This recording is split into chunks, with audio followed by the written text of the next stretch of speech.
Hello guys! Ako nga pala si Josa at isa akong babysitter dito sa Thailand. Thailand?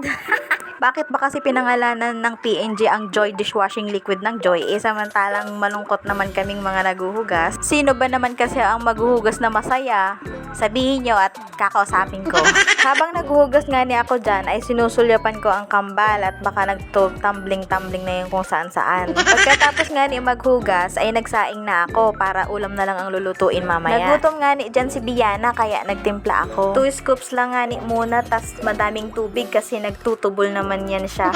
Wala nga ni kami maisip na ulam kaya ang ending kung ano na lang ang available na ulam sa tindahan. At tosino nga ni ang nagwagi. Bida-bida nga ni ako dyan kaya ako ang nagluto. Sinunod ko lang dyan ang instruction na nakalagay. Nung hindi ko na nga ni alam ang susunod ay pinaubaya ko na kay ate at baka tutong ang maulam namin sa huli.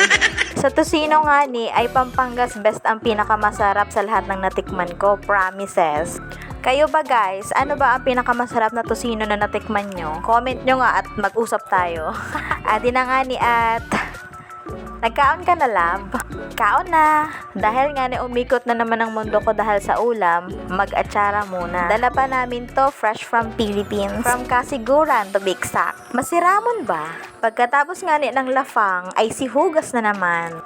Nag-freshen up na nga ni ako dyan dahil medyo mainit dito sa Thailand namin. Wow. Late na nga ni kami nakapag-lunch kanina kaya makalipas lang ang ilang oras ay pancake naman nga ni ang niluto ni ate. Parang tubod na medyo may pancake, ganon.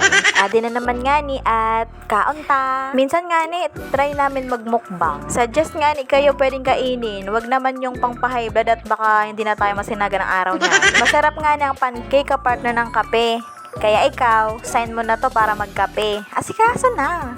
Nagpaturo nga ni si ate dito ng sayaw dahil syempre, dancerist nga ni ibaga tayo. Hulaan nyo na lang kung anong sayaw yan. Clue, ako ang pinakamagaling sumayaw niyan. Kayo na lang nga ni ngumusga. Adi na naman nga ni at walang katapusang hugasan naman nga ni ang nagaganap dito. Nagsiiya ka na nga ni dito ang kambal kaya inaliw namin dito sa labas. Hindi na nga ni ako nakapag-video nito after dahil nagpasali na ang kambal. Kaya hanggang dito na lang. Sayonara!